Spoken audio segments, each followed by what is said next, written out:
In the long silence that followed, the two flames went out. There was no wind, and the dark silence turned thick as asphalt, connecting sky and desert into a murky hole. At last, Shakyung uttered one word in the darkness. Fuck! Extrapolate that option out to the billions upon billions of stars and hundreds of millions of civilizations, and there's your picture, Luoji said, nodding in the darkness. That's really dark. You just summarized our current moment of everything. Yeah. I feel like Absolutely, and I think it's tough. I mean, I will say that I'm one of the 7 people in the world who actually did not mind the ending, or at least the penultimate, at least the Daenerys arc. I was like, yeah, where did you think this was going? This is a story about how monsters are made, and we've basically been being invited to judge these terrible people while rooting for somebody who is being treated the way these terrible people were treated, which is what made them into monsters. This is a brutal world, and that you actually got, and again, this relates directly to what we're about to talk about. And it's actually an extraordinary act, because all the characters in Game of Thrones are deeply traumatized.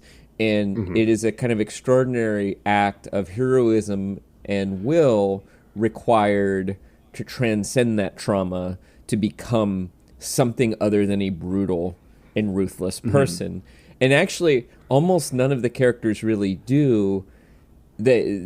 Some of them succeed at times and fail at times. Most of them succeed at times and fail at times. And there's even, some of the worst characters or baddest characters or most evil characters. There are a few exceptions. There's some just straight up really terrible ones. But there are a lot of characters like, the Lannisters who are capable of both, right? The Jaime Lannister is this great character who's done some horrific things and then also some noble, kind things. And and kind of gets one of the better arcs of the show, one of the more interesting arcs of the show. For sure. But yeah, I mean, I think I would say Tyrion and Jon Snow managed to transcend their traumas. And, even Tyrion murders his helpless father at one point. Yeah. Although, you're at that moment, you get it. Totally. Yeah. And Tywin Lannister is anything but helpless, even when he is, helpless, sitting on a toilet with no things. But I mean, I think one of the nice things about the end of that show is that by transcending your past, you are punished for it. Yeah. As Jon Snow is sort of just kind of bundled off to the north. And he is also, his heroic arc requires him to do one of the most horrific, cold-blooded actions in the entire thing for reasons that make entire sense. But I think that is good about it. But it does get tired after season 3, despite some extraordinary battle scenes, right, and some extraordinary kind of epic episodes and all the stuff that all the fans are getting excited about, okay, the dragons are going to kick some ass and we're finally going to fight the White Walkers in the Clegane Bowl and all, and it's just this stuff cannot live up to its billing. It just can't. Doesn't matter how well you do it. It's because we're doing fan service and we're just escalating action, because that is how you create a climax. Exactly. Yeah. And it's totally. It's, I was reminded of this recently. I think I told you I went and watched the Singing in the Rain part of Singing in the Rain, just that song, and it's it is utterly you can tell it's a set, and the props are laughable. But who cares? It's wonderful. Magic. Yeah, it is absolute magic because those guys understood that no, we don't want simulation. We want a story. Part of that is just the magnetism of Gene Kelly. You're also watching. I periodically watch the dance sequence from Make Them Laugh is a good one, and then also Moses Supposes when he's getting the language, and then he and Donald O'Connor do this incredible.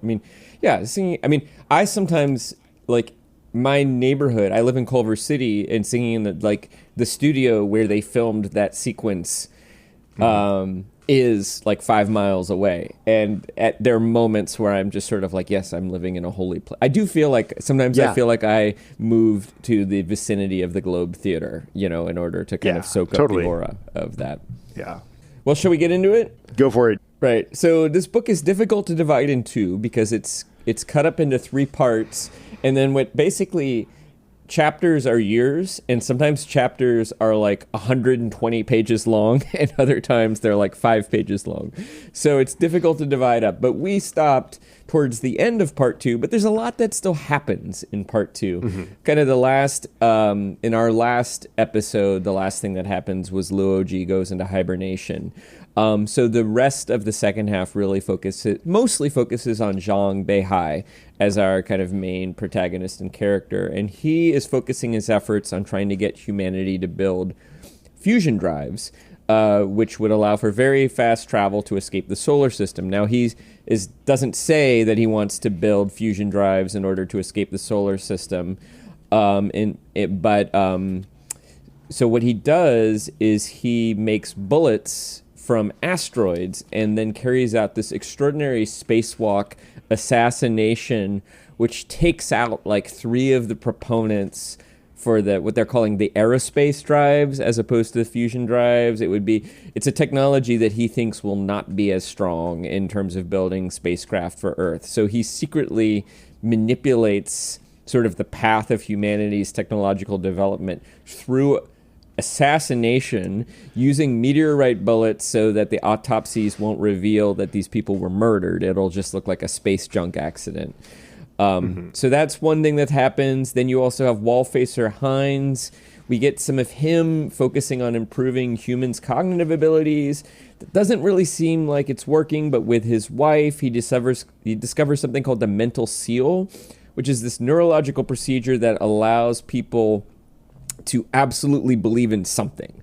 And there's some interesting side plots, and people want to believe, like their wife isn't cheating on them and stuff like that. But they start giving the mental seal to soldiers in order to make them as we later learn, it seems like the purpose of this is to make them absolutely certain that the Space Force in Earth is going to win the Doomsday Battle, which is still, I think, 400 years away at this point. And then we get a little Ray Diaz plot. His wall breaker shows up, and he reveals Diaz's plan. Diaz reacts very differently to the first wall facer, Tyler. Basically attacks and tries to kill his wall breaker. But the plan is that these super powerful hydrogen bombs that Diaz has been building and storing in Mercury, he's not intending to store them in Mercury. He's intending to use them as like a propulsion system to drive Mercury into the sun, which is going to create a chain reaction explosion that will basically destroy the solar system. Now, he doesn't really want to do that. He wants to threaten the Trisolarans with that. Basically, like, we're going to take our solar system and go home. And so he's saying, unless you negotiate with us, we're going to destroy the entire solar system, and, your plans to conquer us will come to no avail. This plan is revealed. The UN is outraged by it. They want to arrest him, but he bluffs them with a kind of doomsday switch that he has wired to his watch. He basically claims that he'll blow everybody up in New York if they try to arrest them. He flies back to Venezuela, and when he gets there, he expects to be greeted as a hero, but he is stoned to death because all of humanity has learned of this plan, and they're outraged that he's going to try to blow up the Earth. Or that he would even consider that a plan. And that takes us to part 3. Yeah, so part 3, we wake up 180 years later. And y'all, part 3 is fun. Part 3 is fun, yeah. Part 3 is... Yes, no, I agree, and we're going to get into this with my little meta discussion when we get things going. But yeah, part 3 really cooks. I have been reading this book and listening to it, and I realized the last few days at the day job where I work, I was like, oh, I can take a 10-minute break and I might be able to read 3 pages, which is a good sign. That's a good sign. Right? Like if that's what you're feeling like about your books, everybody, you're in a good spot. Yep. But So Luoji wakes up, discovers that the Earth has really made a pretty big jump forward technologically. The Wallfacer program is over. He reunites with Da Sha, our favorite police investigator, who the reader of the audiobooks is sort of getting Da Sha a little better. Yeah. He's adding a little like gravel, and he's just doing a little bit better work with it than in the first half, I thought. The first major reversal we discover at the meeting to end the Wallfacer program, Hein's wife, Keiko, reveals that she is Hein's Wallbreaker, and that there were 5 mental seal computers that were created, and through the magic of a negative sign just sort of spread throughout all of the sprawling code. Rather than making people totally assured about victory, they are in fact totally assured about defeat at the hands of the Trisolarans at the Doomsday battle. So this kind of raises the specter that there is in fact a secret cadre of defeatists who are called the Imprinted somewhere in the Space Force. While that is going on, Luoji is exploring the new underground city below Beijing, along with Da Sha. There's kind of this sort of like Benny Hill-esque series of there's six deeply ham-handed attempts on his life. See, I've never watched Doctor Who, but this is what I imagine 80s Doctor Who to be like. Yeah, actually, no, and like contemporary Doctor Who also, like you're never unconscious of the camp. Right. And this section really had this and the number of times that somebody was, you're going to be compensated for these attempts on your life. And they also never believe Dasha and Luoji, who are always like, this thing just tried to kill us. And they're like, you are crazy. Cars fall out of the sky all the time. Yeah. like 6 times a month. But they're all like, you're crazy to think it's trying to kill you, and this never happens. It's both of those things. Yeah. There's this amazing moment where the waitress is like, there's no way the waitress tried to stab you, the automatic, and then it literally stabs. It tries to it's still stabbing the booth.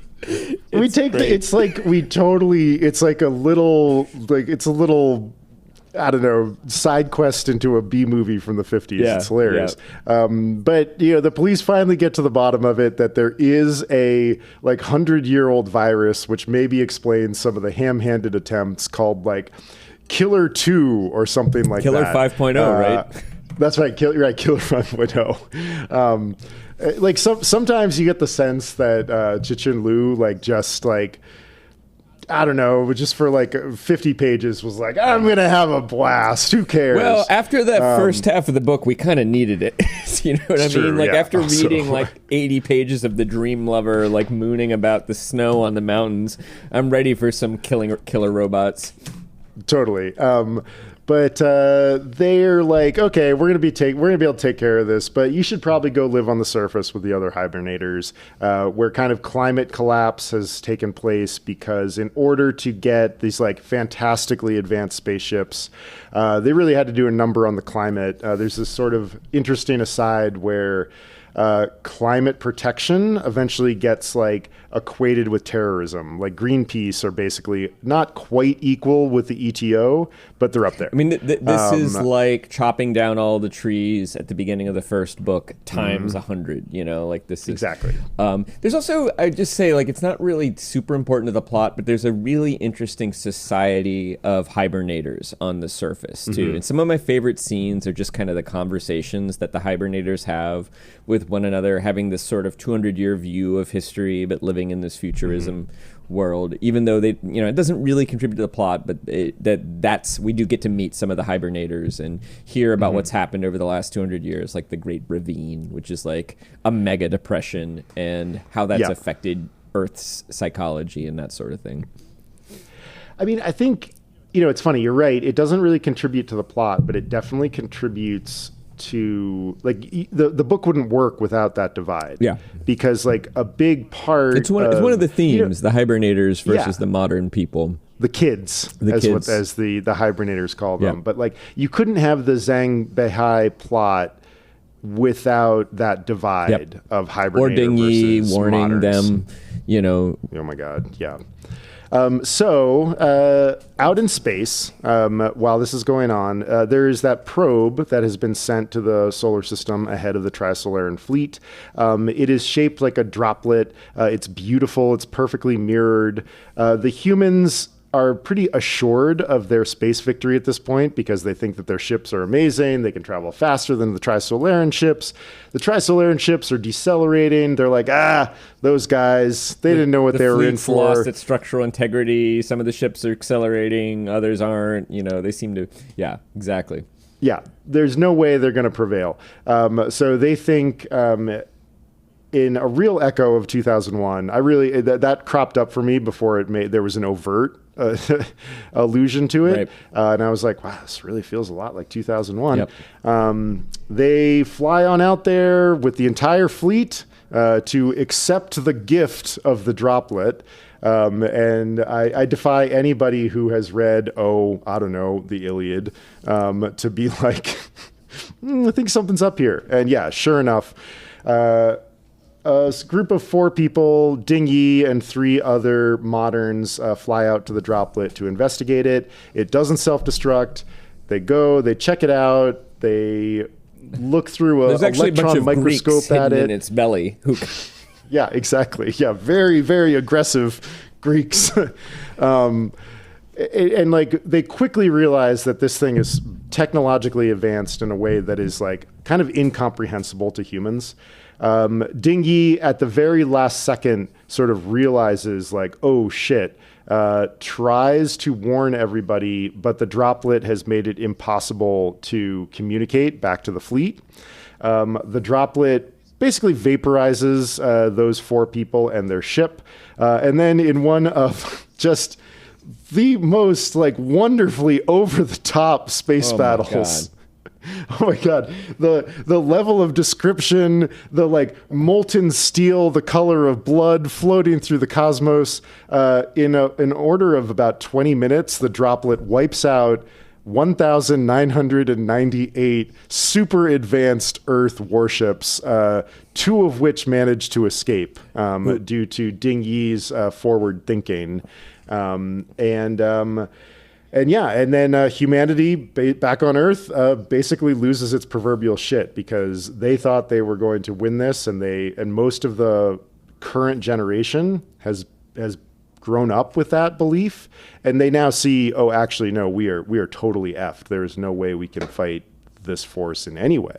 I'll kick it back over to you. So the other thing that happened that we forgot to mention was that right before this space battle, Zhang Beihai, who's also hibernated, he's probably supposed to be in his 50s now, I think. Yep. Ding Yi lived to his 80s in the sort of present and then hibernates as an old man.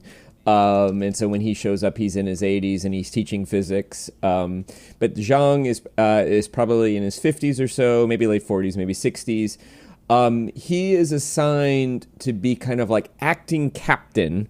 In this irony, they basically sent a bunch of political officers to the future in order to root out possible escapism among the Space Force. And so Zhang Beihai and several of his colleagues are sent to various starships, and they're giving acting captain privileges such that the captains have to funnel all their orders through these political officers, and Zhang Beihai is one of them. So basically, he's given command of the ship, and it's supposed to be just ceremonial. He's just a pass-through.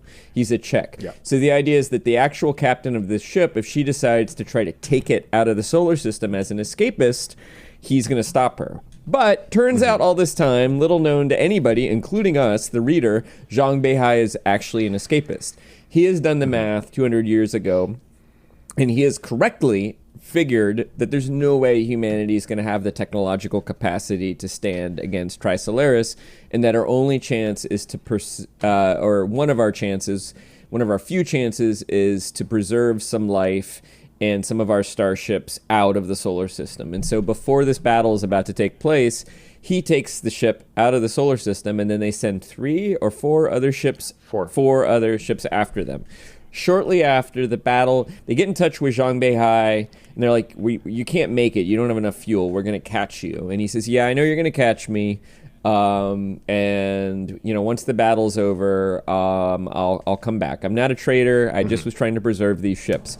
But of course, humanity loses the battles, and now Zhang Beihai is a hero because he saved 5 ships. And so these 5 ships now become the 3rd International, Starship Earth, and Zhang is sort of giving command of this fleet. And they decide they're going to build a new society. They're going to flee the solar system, and they aim for a system that's going to take like 2,000 years to get there. And then there's this interesting series of events where all of the captains and officers of these ships realize kind of slowly in a depressing way that they're not going to make it unless they somehow cannibalize each other. They don't have enough fuel. They don't have enough spare parts. They don't have enough supplies. So there's this thing called the Battle of Darkness. And they basically all figure this out at the same time. And there's a battle where some of the ships attack the other ships, but one of the ships prepared for that, and they're in their deep sea state. And eventually one of the ships survives this battle and then takes the spare parts and the fuel of all the other ships and continues heading out of the solar system. And this is all relayed back to Earth. They hear about the Battle of Darkness. Back on Earth, the droplet is heading for the planet. Luoji believes it's coming to kill him because that's what he's learned throughout this entire time, is that for some reason the Trisolarans think that he's the most dangerous of the Wallfacers. He also has heard about the Battle of Darkness, which confirms his theory of the universe that he hasn't shared with anybody yet, too. But now he's like, oh, I think I was onto something there. And what it turns out, the droplet, he goes out into the desert because he thinks that the droplet is basically going to like meteorite into him, and it stops. There's this great moment where I think Dasha calls him like the most like self-centered person in history. And Luoji is like, oh my God, like it's not trying to kill me. Oh, it's trying to turn off the sun's ability to act as an antenna, which got us into this whole problem in the first place. The reason for this is we also learn in a sort of like little moment of narrative sleight of hand that in fact Luoji's spell worked, that he cast on that star system that was about 50 light years away. And we learned that what the spell actually was a way of transmitting to the galaxy precise locations of star systems that might hold intelligent life. And what Luoji is positing, and becomes the title of the book and the animating, thesis of this whole novel, is that the galaxy is in effect an incredibly aggressive place, and that the metaphor is a dark forest that is full of hunters. And if you are a hunter and you learn about the existence of another hunter, you're going to do everything in your power to kill that hunter before it kills you. And so what the Trisolarans are trying to do is they are trying to turn off Luoji's ability to broadcast more spells to the universe. This Luo gets hailed as a hero and as a messiah. His Wallfacer status gets reinstated, but with the droplet there, his spells are worthless. So he works on a project called the Snow Project, which is this sort of half-baked attempt to like track the droplets when they arrive in the solar system. And he's doing it mostly ostensibly so he can get his wife and kid out of hibernation. The rest of the world slowly loses faith in Luo, and he goes from messiah to commoner to fraud. He is basically hated across the world, and our last section of the book ends with him being like expelled from his little hamlet up on the surface. He's kind of fallen into like drink and debauchery to some degree. And he heads out into the woods to find Ye Wensea's grave and the grave of her daughter, Yang Dong, to ostensibly kill himself. I will kick it back to you for the conclusion. So he does have a plan. And he has brought with him a gun, and he also has on his body a similar kind of dead man switch device as Ray Diaz. And he starts talking, addressing the Sophons, and he explains that the Snow Project, where they were putting a bunch of bombs in various places and this kind of like stellar oil slick material in various places, that he actually has designed it perfectly that if the bombs go off, it will kind of turn the sun into a lighthouse that will also broadcast the exact location of the Trisolarans, which will probably result in the destruction of Trisolaris and Earth. And he gives them 30 seconds to negotiate, or he's going to kill himself, which is going to set off that detonation. And after a few seconds, these 3 Sophons materialize and unfold into another dimension in front of him, and they become kind of like giant like iPhones for texting, and they start texting with him. And he's talking, and they agree to negotiate with humanity. The fleet is diverted, and we have what appears to be a peace between Earth and Trisolaris. And that pretty much, and then Luoji is reunited with his wife and daughter. And there's an interesting scene where the Watcher contacts Luoji and sort of wishes him well. And there's a kind of like, let's hope that our 2 civilizations can move forward in peace. And that is the end. Yeah. And it's a lot. Yeah. And, so I have been, this has been a really, really interesting project reading this particular second book. Yeah. And before we get into our questions and stuff like that, so I wanted to talk about how you talk about books that, so my experience of this is that I'm very happy that I've read it. I'm very interested by the ideas in it. I think that some of the passages of, the space battle is just a tour de force in terms of like action writing. We're going to get into my reasons for like struggling with it. So I want to be very clear that I think that this is, I think this book is important. Yeah. I think that it is well constructed. Due to the way that information is handed out and characters are evinced, it is deeply not to my taste. And what I wanted to talk about here is basically like a little moment of like, how do we do this? How do we talk about books that we perhaps don't like, but we find real value in? Or it's not even that we don't like it, because I did enjoy this. I was looking forward to reading it, but it is very much not to my taste. And it's so easy when we are talking about books and things like that to get stuck in this problem of, I like it, so I need to defend it, or I don't like it, so I need to attack it. Yeah. And I think this book deserves better than that, because it is complicated and philosophical and really big. But yeah, I'm just kind of wondering, like what is your experience of, how do you talk about things that are not to your taste, but you still want to respect?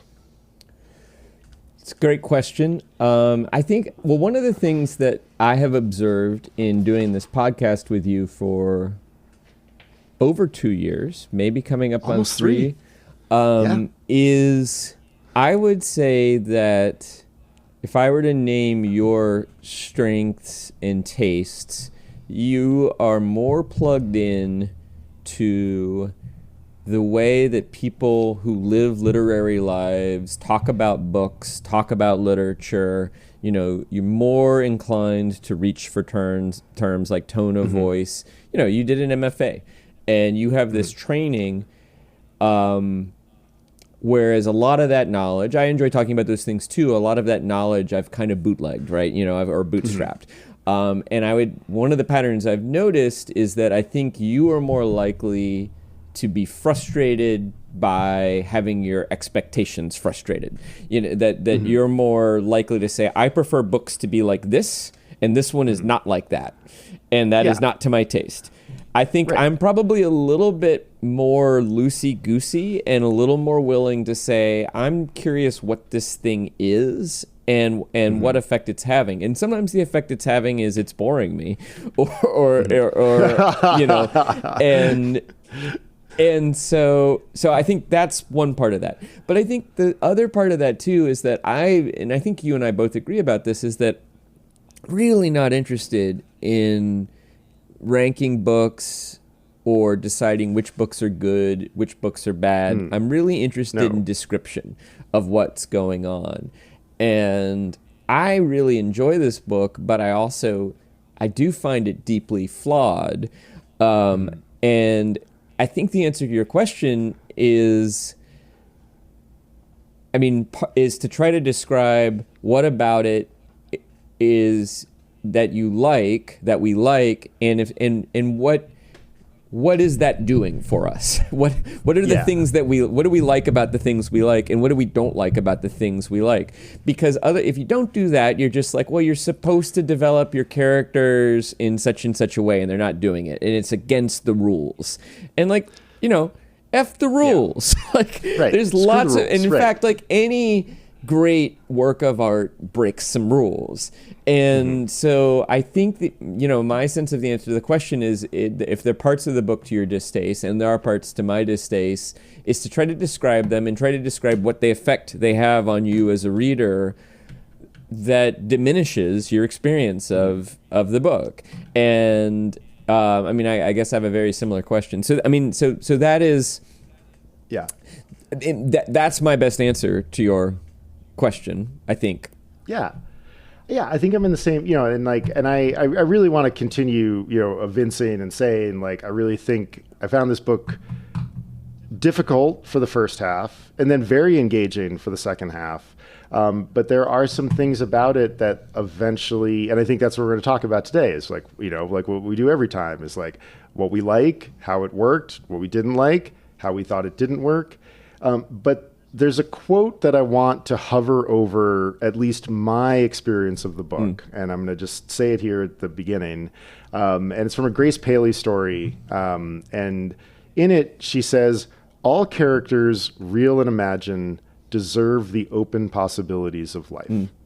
And that I found myself coming back to again and again in this plot and with these characters. And I think we're probably going to get into it. And this is one of those, this book is sort of one of the reasons why we have decided to do this podcast, where we get to examine without opposition books that we like, or in some cases find less engaging. Yep. And so, that was sort of my host fiat to kind of bring that part in. And I think you should kick us off with your question about rules. Well, I think it relates to what you were just saying. And so I was going to ask you, this is a tough one. This book breaks a lot of rules. It breaks a lot of particularly sort of literary rules, but also non-literary rules. This book breaks a lot of the rules that say popular trade sci-fi has been published. It was originally published in China, as I understand it. I don't think it would have been published in English if it had been written in English and submitted to an English, who published it? Tor, somebody like that? I don't think Tor would have published this if they had got it as a submission. I think they would have said, it's too wonky, it's too hard sci-fi, you have these long stretches of setup, there's not enough action, et cetera, et cetera. But it became very, very popular in China. And so they're like, well, it's really popular. I guess we'll translate it. We have Ken Liu translating the first book. I think there's a different translator for this one.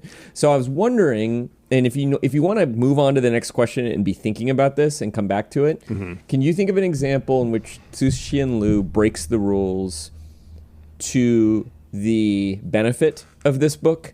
And can you think of an example in which he breaks the rules to the detriment of this book? Yeah, totally. I think I can do that. I might have to abstract the detriment part. Sure.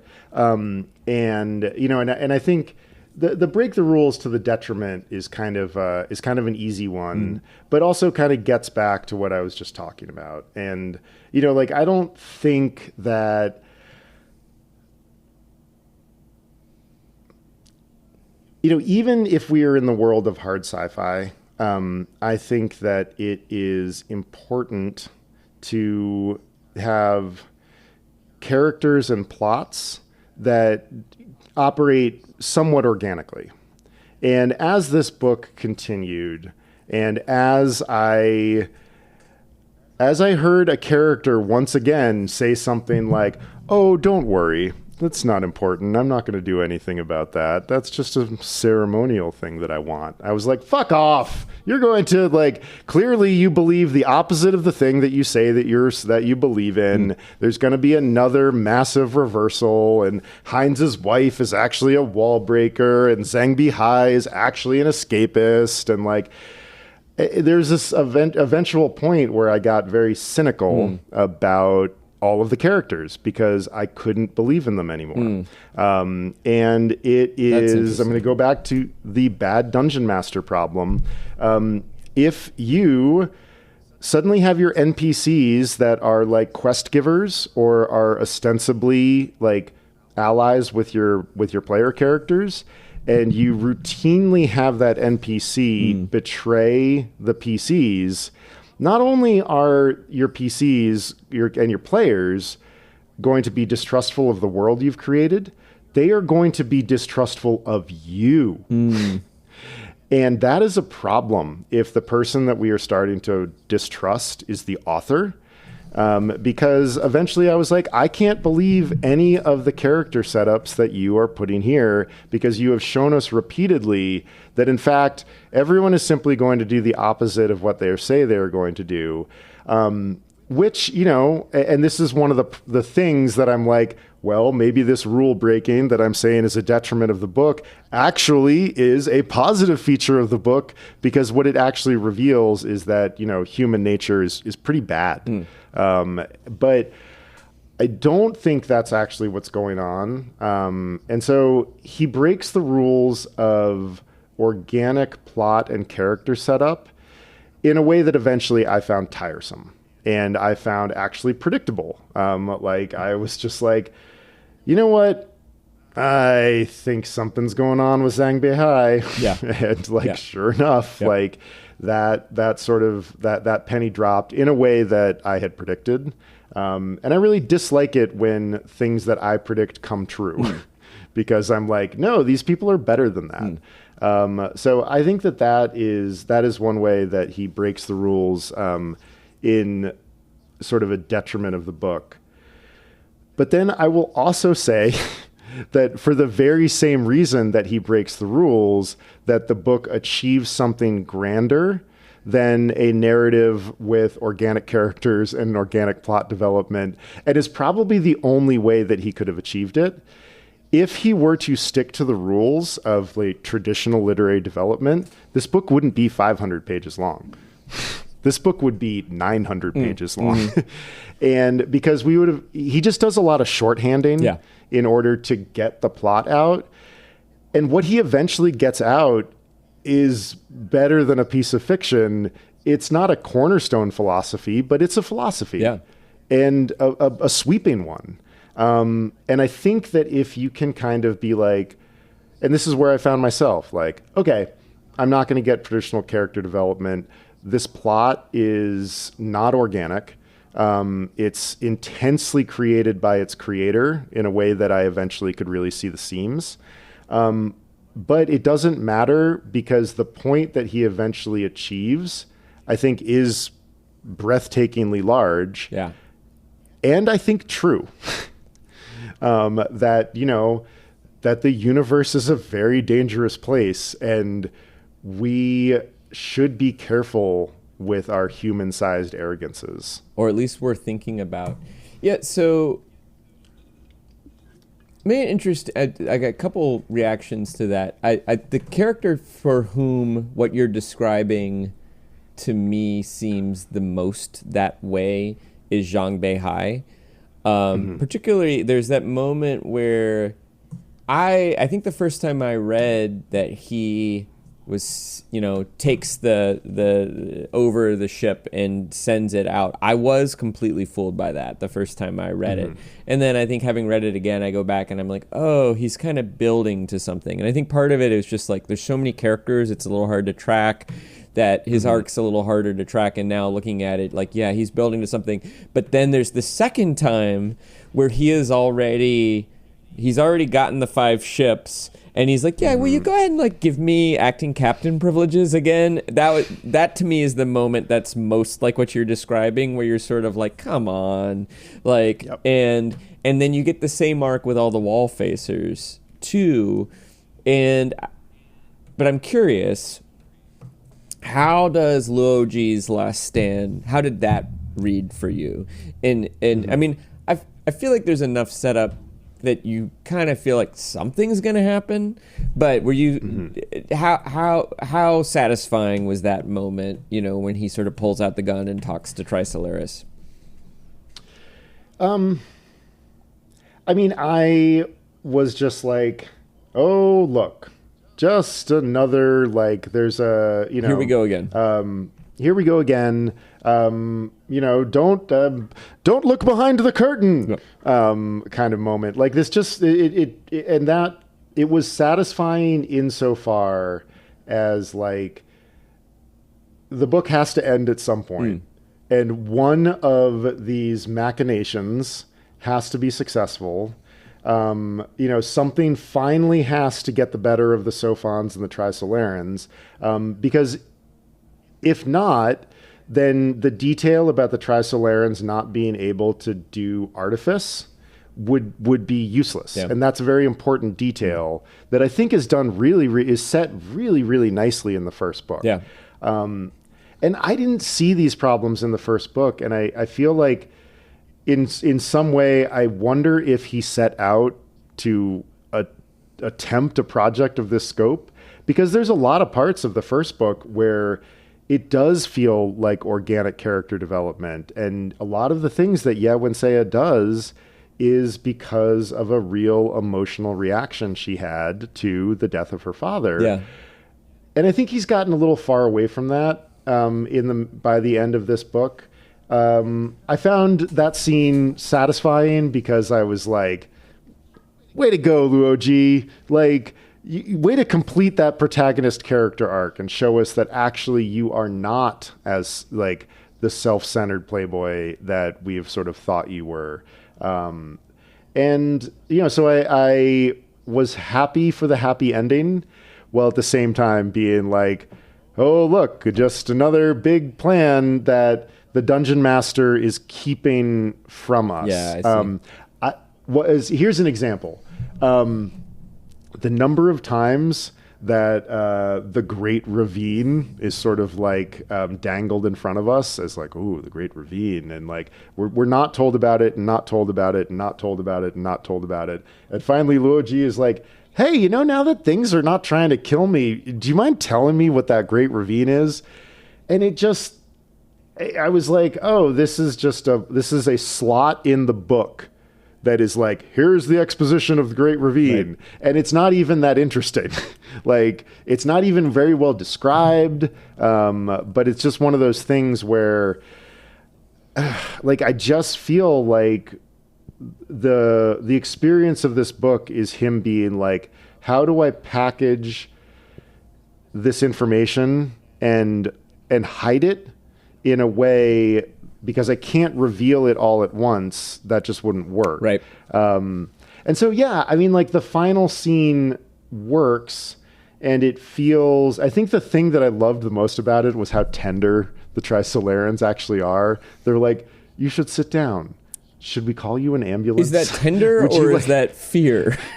Well, but the thing is like, it could come across in a different way, right. And maybe it is fear. Yep. But what I loved about it was like, it's just like, wow, that's not what I expected. I didn't expect that. Well, and there is an interesting moment, like this, where the Trisolarans sort of like, strategy is where we failed, where they have that they kind of have that sort of musing conversation about why they weren't, why they didn't fall for the con.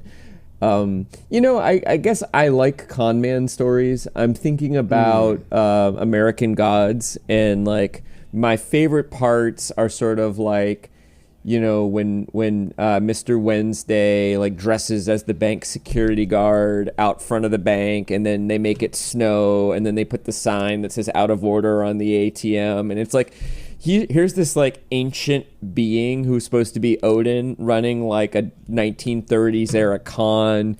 There's something about like the cheapness of Luoji's trick that I really enjoy. And I like how the plot device that allows Luoji to triumph is connected to that philosophical idea that he figures out something about the universe. And then the entire book is he's like, everybody thinks he's crazy. He himself thinks he's crazy. And he is kind of that selfish playboy. Like, you have the sense that like this is the reluctant hero. And so I do like his arc, but I hear what you're saying about kind of the other. It feels like the wall facer plot plus Zhang Beihai isn't technically a wall facer, but he kind of behaves like one, right? So it's kind of like totally. You get 5 of them, and they do start getting kind of similar, and I don't know, like Heinz, just his whole thing to me just feels like it's completely stranded and kind of pointless, like a complete red herring. And I do think the challenge that Cixin Liu is trying to overcome with this book, the first one can really be driven by kind of the creeping awareness, and we can really put our characters through that. I think this one, you're basically, you've got the core idea, which is the dark forest. And well, actually, I want to read something that I dug up. I was thinking about this morning, so I actually pasted it into the rundown. So this is from the introduction to The Left Hand of Darkness by Ursula Le Guin, which I still think is one of my favorite books, and it's one I hope we talk about on this podcast at some point. So at the beginning of that book, which was, I believe, written in 1969, so Le Guin is a woman writing in sci-fi, and she's also, she encounters a lot of literary types who sort of denigrate science fiction. So she's kind of a double outsider in some ways, too. Science fiction is often described and even defined as extrapolative. The science fiction writer is supposed to take a trend or phenomenon of the here and now, purify and intensify it for dramatic effect, and extend it into the future. If this goes on, this is what will happen. A prediction is made. Method and results much resemble those of a scientist who feeds large doses of a purified and concentrated food additive to mice in order to predict what may happen to people who eat it in small quantities for a long time.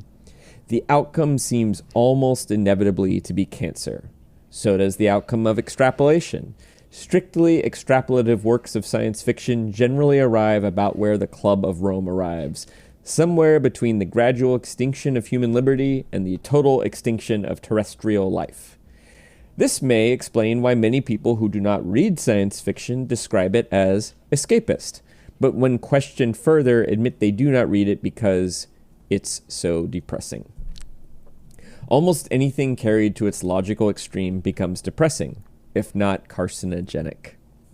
Fortunately, though extrapolation is an element in science fiction, it isn't the name of the game by any means.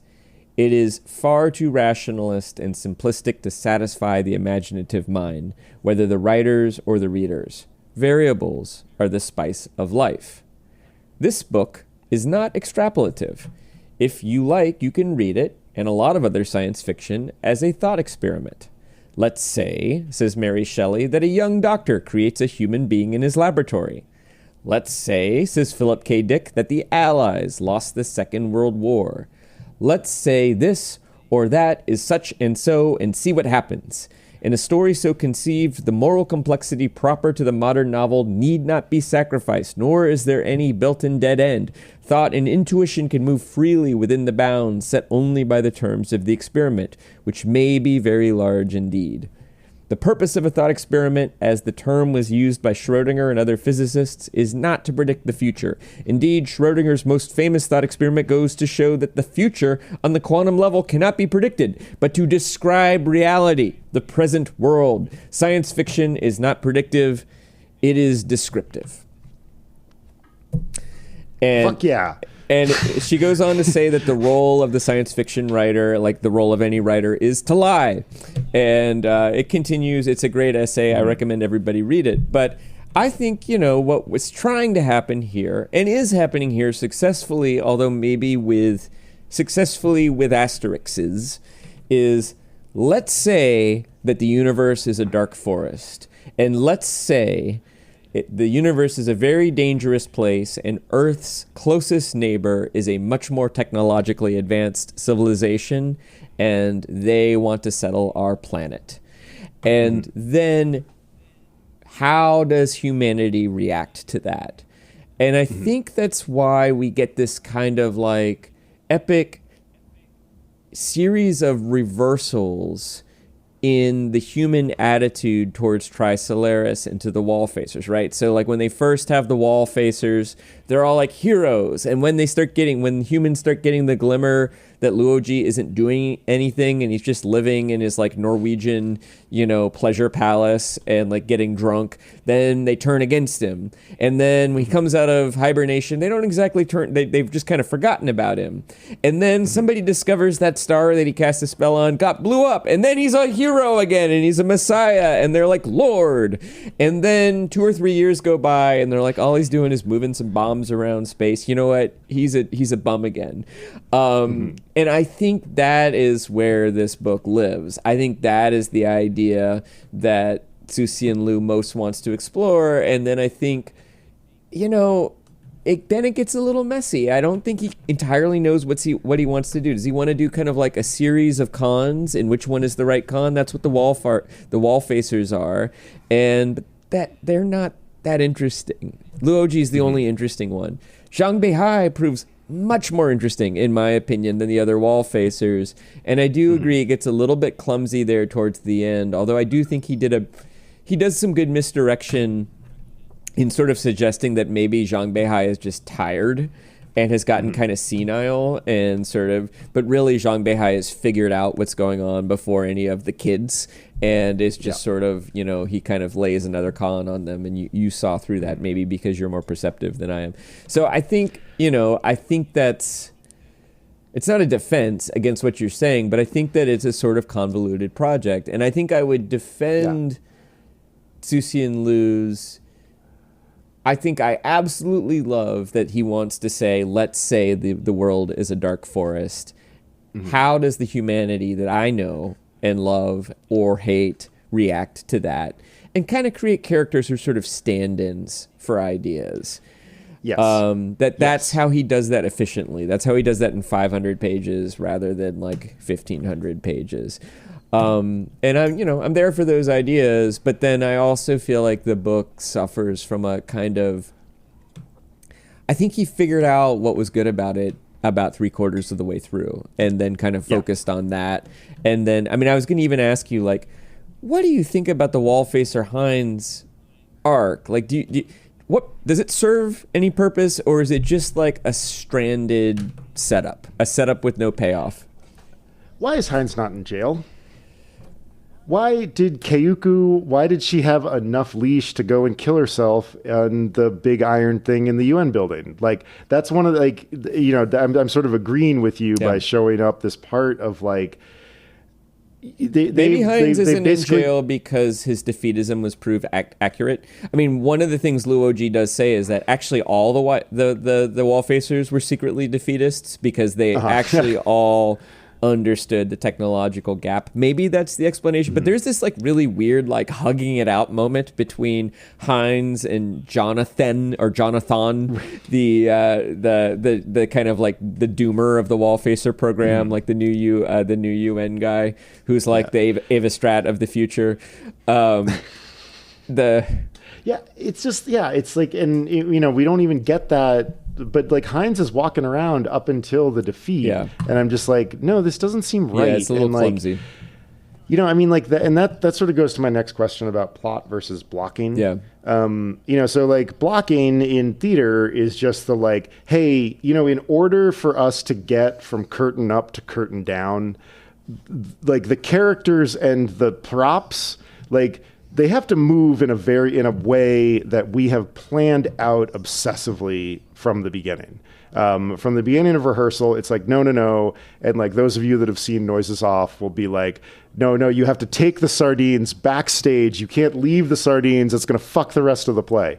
And I was wondering, and plot, we've talked a lot about the fact that plot does have to at least appear organic. It has to seem that the next thing comes out of the decisions and the arrangement of events that the characters are in charge of. And I found this book to be blocking and almost no plot. And I was wondering if you feel the same way, or if you can prove me wrong and point out a moment where it isn't just blocking, where there is a moment where the next thing arrives out of a decision that a particular character makes, in a way that felt organic to you. I mean, I think there's only really three moments like that. And one is Luoji's second spell, the spell that actually works. I do think there's a problem with that, which I'll get to in a second. One, there's Zhang Beihai's, the payoff of his plot to steal a ship, which proves accurate. And then there's the decision of the various officers on Starship Earth to engage in the dark battle, or is that what it's called? The Battle of Darkness. The Battle of Darkness. Right. Yeah. But so to me, those are all moments that are based on characters realizing, learning something, making a decision, growing in some way, and doing something that alters the plot. And so I sort of agree, but I also would say that, like, I do think there's more blocking, because I think, and this is the part that I would actually sort of defend, is that I think Cixin Liu is writing a book where the characters are mostly helpless. And that is the rule breaking that I'm okay with, and we've seen examples of it before. We've seen, The Arrest. We have seen The Diamond Age, and we've talked about it, and we've talked about the struggle. I think the mistake here, though, the thing that The Diamond Age does okay, the thing that The Arrest does masterfully, is that it takes us out of the first person of the man with the plan. In The Arrest, it's the woman with the plan. We talked about this when we talked about The Arrest, is that it would be really boring if Madeline, who is the person who comes up with the plan to save the community, was the main character, because she hatches the idea like 6 weeks before the climax, and she sets the preparations in motion.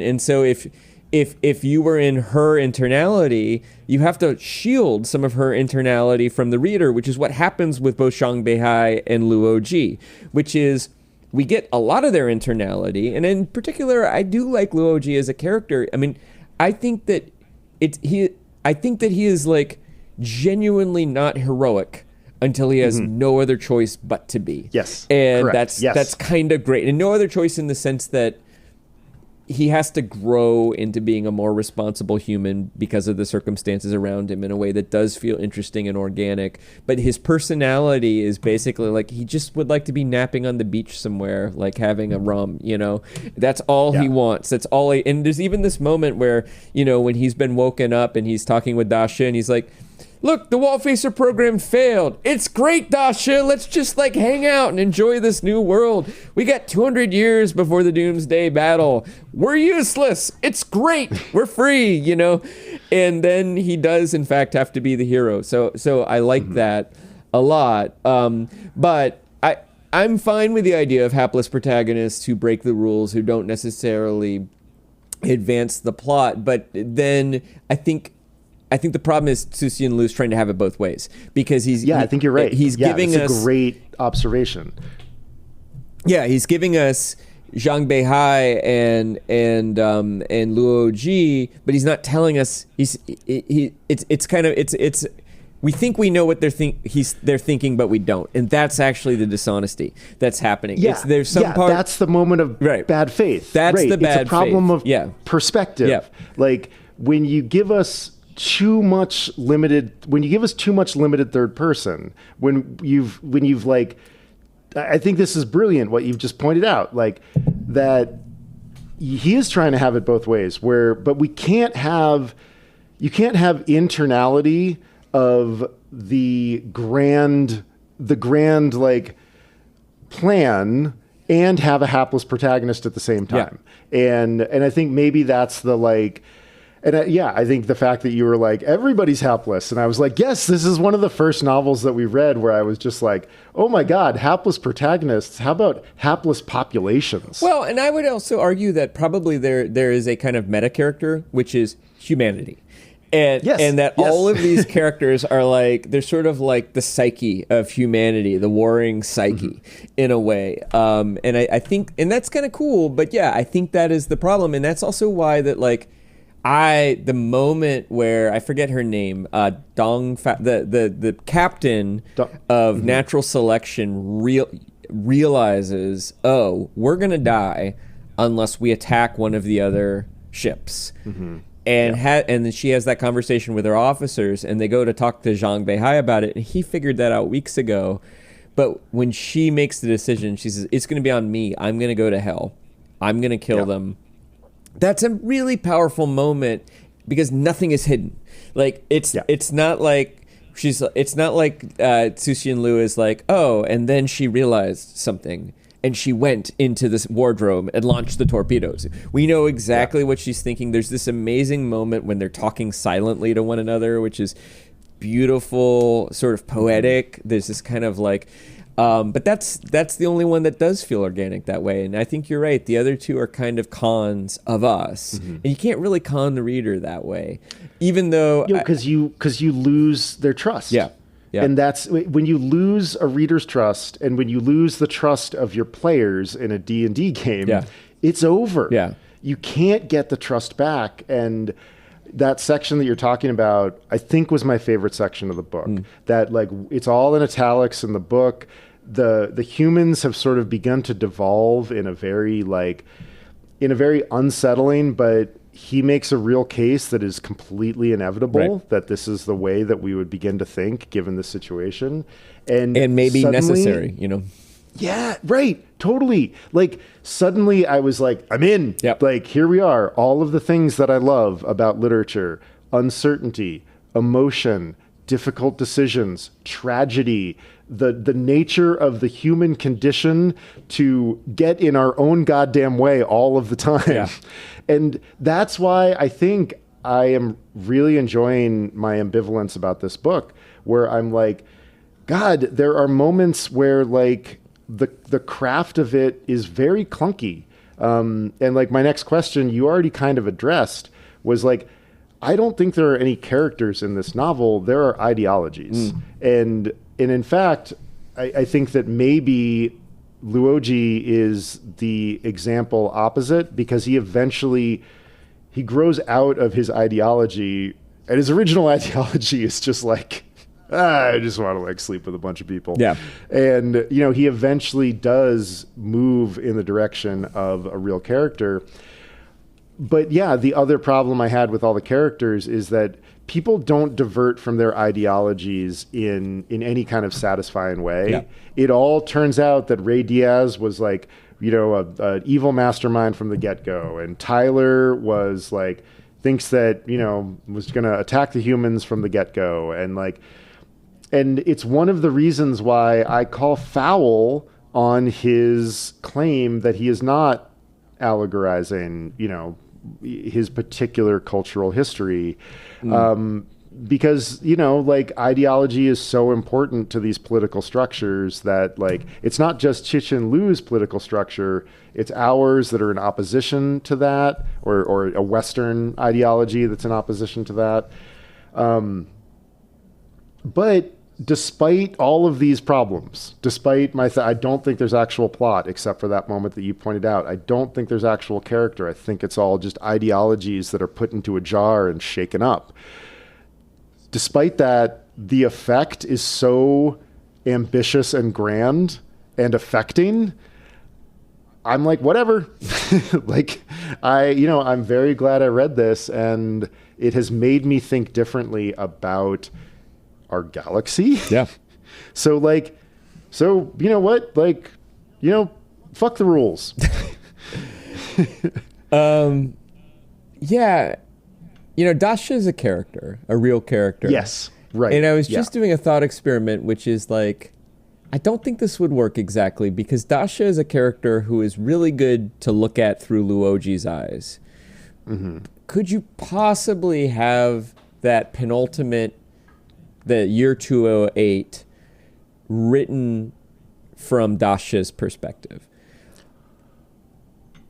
Because, you know, we now know what the spell was. So the thing that Luoji was kind of hiding, and when everybody when Dasha would say, what was that spell about? He's like, I can't really explain it. I was crazy. I was paranoid. And then he has this moment right before he thinks the droplet's going to kill them where he's like, I was right. The world is a dark forest. And he was right, even though the droplet's not going to kill him. And then at that point, we now know, I think, I'm trying to remember when the Dark Forest explanation happened. Whether it happened after it happened. It happens after the Messiah scene. After the Messiah scene, but before his final standoff. So now we know what his plan was, and then he basically we're like, but it's not gonna work. And then in like about the span of 5 pages, he secretly does it again. He comes up with another secret way of doing the exact same plan. Yeah, I don't know. Clever. Interesting, I think I read somewhere that there are astronomers who have proposed the idea of using the sun as a lighthouse by creating kind of like space clouds. So he's basing it on some hard sci-fi, but it's also, I guess he set up the idea that the Trisolarans might have been tricked by that. There's even this whole like sort of exposition scene where they're talking and they're like, we didn't. Luoji's basically, you should have figured out what I was doing. Like, I was, why do you think I had the doomsday, whatever it was, the cradle. So, which is, he's lampshading at us a little bit but you could have just that last bit from Dasha's perspective. And then you're solving that one problem we're talking about because we're not getting the illusion that we're in Luoji's internality when we're not actually in his internality. I mean, that's the bad faith that we're talking about here. I see why he does it because he wants those payoffs to be good. He wants those payoffs to be surprising, but it does. I hear what you're saying. It does break up the trust. But I agree, fuck the rules. It was a fun book to read. I mean, I think a genuine flaw is just like how little action there is in the first half versus the second half. I saw that you added and then removed your question about pacing, but I totally, 100% agree. Like there are ways, and I think that what you're talking about right now is like, can we situate the narration in different manners to get the same effect without some of the clunkiness that both of us are experiencing. Yeah. And I think that would be really interesting and like fun to like play around with those ideas.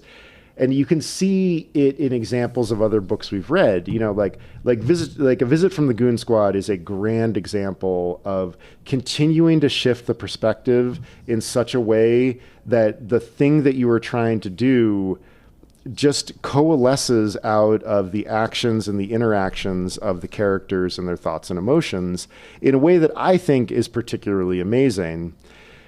This isn't what that isn't what this book is trying to do. Yeah. And that's fine and that's great, and that's why I wanted to bring up like, how do we talk about books that might not be to our taste, because the ambition here is huge. And in a way that, like, yes, Jennifer Egan's book is ambitious, but the scope is much smaller. Right.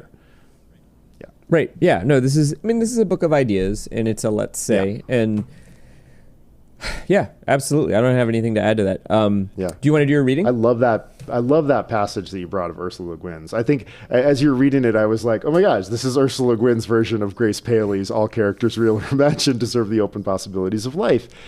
And it's great because, like, if something is extrapolative, you're locked in. You're on a roller coaster. Yeah. You're on a train. Yep. But if in fact the pursuit of not just science fiction but literature is what if, then the universe is our oyster, not even the world. And that, I mean, I think that's what he's saying, and I think that he would agree with Grace Paley in the sense that, though, his human characters might be on a roller coaster, but Earth is ultimately his character, and Earth's future is not extrapolative. It's a thought experiment, and it's how does humanity behave in this situation? That's the thing he's interested in. I want to read this not because I don't think we've said a lot of the things in here. I just loved it. Yeah. This is a moment of just beautiful writing. I think I pulled the same bit. This is Luoji and Dasha with the two cigarettes standing 15 feet apart. Yeah. Which I just thought was so great. That is such a great little setup to how does communication work in the galaxy. Yeah. And the moment I'm going to read is right after the two cigarettes have gone out. In the long silence that followed, the two flames went out. There was no wind, and the dark silence turned thick as asphalt, connecting sky and desert into a murky hole. At last, Cixin uttered one word in the darkness. Fuck! Extrapolate that option out to the billions upon billions of stars and hundreds of millions of civilizations, and there's your picture, Luoji said, nodding in the darkness. That's really dark. The real universe is just that black. Luoji waved a hand, feeling the darkness as if stroking velvet. The universe is a dark forest. Every civilization is an armed hunter stalking through the trees like a ghost, gently pushing aside branches that block the path and trying to tread without sound. Even breathing is done with care. The hunter has to be careful because everywhere in the forest are stealthy hunters like him. If he finds other life, another hunter, an angel or demon, a delicate infant or a tottering old man, a fairy or a demigod, there's only one thing he can do: open fire and eliminate them. In this forest, hell is other people, an eternal threat that any life that exposes its own existence will be swiftly wiped out. This is the picture of cosmic civilization. It's the explanation for the Fermi paradox. Cixin lit another cigarette, if only to have a bit of light. But in this dark forest, there's a stupid child called humanity who has built a bonfire and is standing beside it, shouting, "Here I am! Here I am!" Luoji said. Has anyone heard it? That's guaranteed. But those shouts alone can't be used to determine the child's location. Humanity has not yet transmitted information about the exact position of Earth in the solar system into the universe. From the information that has been sent out, all that can be learned is the distance between Earth and Trisolaris and their general heading in the Milky Way. The precise location of the two worlds is still a mystery. Since we're located in the wilderness of the periphery of the galaxy, we're a little safer. 1.2, there's this image of flying over the Sahara and having a grain of sand shout at you. Yep. Yeah, and I mean, that's, what, I pulled the exact same quote to read. Mm-hmm. I think having read this book a few years ago, that's one of the moments, it's just one of those moments that you remember. And I suspect that's when he had that image of the dark forest, that's when Cixin Liu knew he had a book or a series, that because it in a way, it's also the premise of the first book. We don't talk about totally. it, but it is, it's also kind of driving the first book as well. Really the whole thing. He's creating an entire universe ecology based on this one idea, and rendering it. It's horrific, but it's beautiful and poetic too. Mm-hmm. And I love that the reason in this story that humanity is shouting "Here I am," is Yewensea's revenge arc. Yeah, and I get the sense because Luoji is set on this mission of alien sociology, by Ye Wenseya, who gives him the clues that he needs to figure out this idea. And it makes you start to wonder, did she begin to feel ambivalent about her decision? And I think that's one of those moments. I think the answer is yes. And I love that. I love that is one of those classic moments of character. And in this case, it pays off over about 1,000 pages. And I think it's moments like that because I think, like I've thought about this book a lot in the last 2 weeks, and you can make arguments that it's clunky and ham-handed and everything like that. But there are moments like that where you're like, no, he knows what he's doing. And, and maybe it got away from him in a way that is totally forgivable in service of this grander project. And so I think it's just what a great book to kick around in the Coliseum of ideas. So I have one final thought. And you know that we already talked about when Cixin Liu is accused of pessimism or cynicism. Yeah. He often points out the Watcher, and says, the first message that in my books, yes, I posit the dark forest, I posit a hostile universe, but what's the first extraterrestrial being that Earth encounters, which is somebody saying, do not respond, hide yourself, be careful, and so this book ends with a conversation between Luoji and the Watcher, who identifies himself. He unfolds on a sophon, basically says, I'm the same one who warned Earth not to respond, and they sort of have a polite exchange. The Watcher says, love exists on Trisolaris too.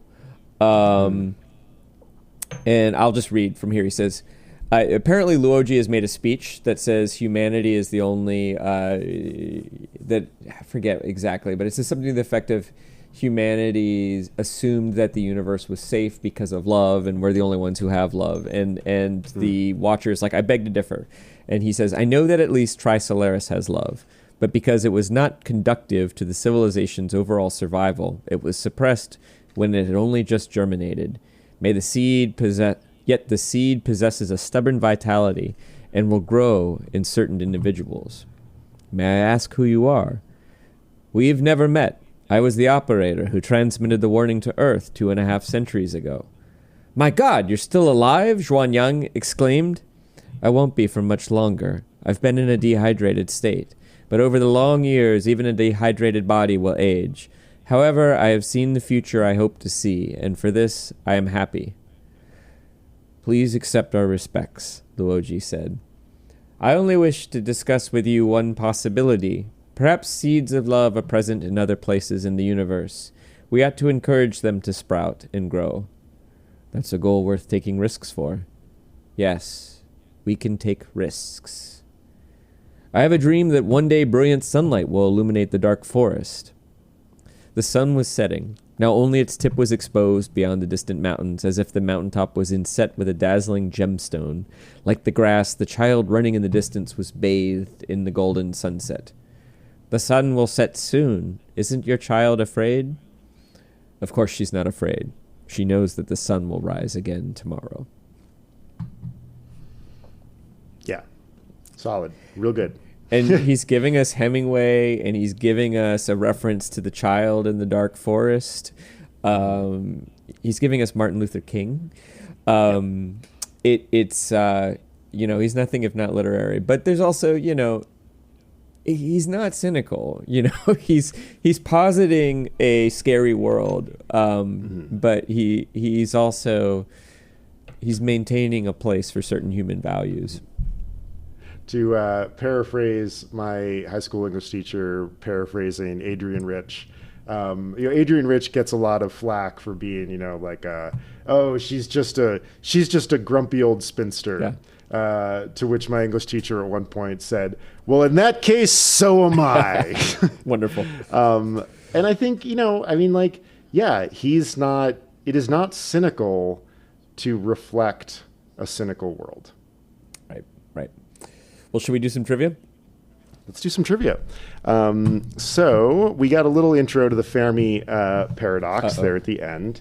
And the dark forest hypothesis, advanced in Cixin Liu's novel of the same name, is simply another in a series of hypotheses that seek to explain the Fermi paradox, which is, statistically, extraterrestrial life should exist, but at this point, no evidence has appeared for that high statistical probability. Which of the following are names of the actual possible answers to the Fermi paradox? A, the Great Filter. B, the quiet, loud, and grabby aliens. C, the berserker probes. D, all of the above. Well, I happen to know that the Great Filter and the Berserker probes are real, so I'm going to deduce that there must also be loud, quiet, and grabby aliens out there. There are loud, quiet, and grabby aliens, which is just like a great distilling. You are correct. Bravo. Quiet aliens know better than to make their presence known. And then, unfortunately, because of that, quiet civilizations sort of appear and disappear without a trace. Yep. Sort of like a stone plunking into a pond and then disappearing. Yep. Loud aliens meet their end by being loud. Right. But there are loud aliens, there are old aliens, but there are no loud old aliens. Yes, 100%. And then there are grabby aliens, which are sort of the aliens of the dark forest, or just the peoples of the dark forest. That is to say, like, you're in a real bad spot if you announce yourself, because the grabby aliens, as we get in this book, are as likely as not to simply destroy a civilization without even going to check on it. I just thought that, and the names are just wonderful. Grabby gonna grab. I always assumed the grab aliens were the kidnappers, but no, they're the squashers. They're the whack-a-mole aliens. Exactly. The mallet aliens. Right. Yes, in the amusement park of the universe. The loud aliens are playing skee-ball, the quiet aliens are at home reading, and the loud aliens are playing whack-a-mole. The quiet aliens, like, what's the most boring thing you can do at the amusement park? I don't know. Like, sit on a bench and read a book. Sketch. There you go. Yeah. Well, all right. What do you got? Mine is very similar to yours. Mine is also about the Fermi paradox. So, which of these prominent sci-fi writers did not explore? And I should say, so the Dark Forest is Cixin Liu's name, but it's kind of it's a variation on what's sometimes called the hostile universe. He's not the first person to have the idea that civilizations might be hiding and might be quiet because they're nervous about being wiped out, and also might be inclined to wipe out loud civilizations. So it's a variation on that. The Dark Forest is his own particular poetic name for that. So which of these prominent sci-fi writers did not explore a similar hostile universe idea in their fiction? Again, this is a did not. A, Fred Saberhagen. B, Greg Bear. C, David Brin. Or D, Larry Niven.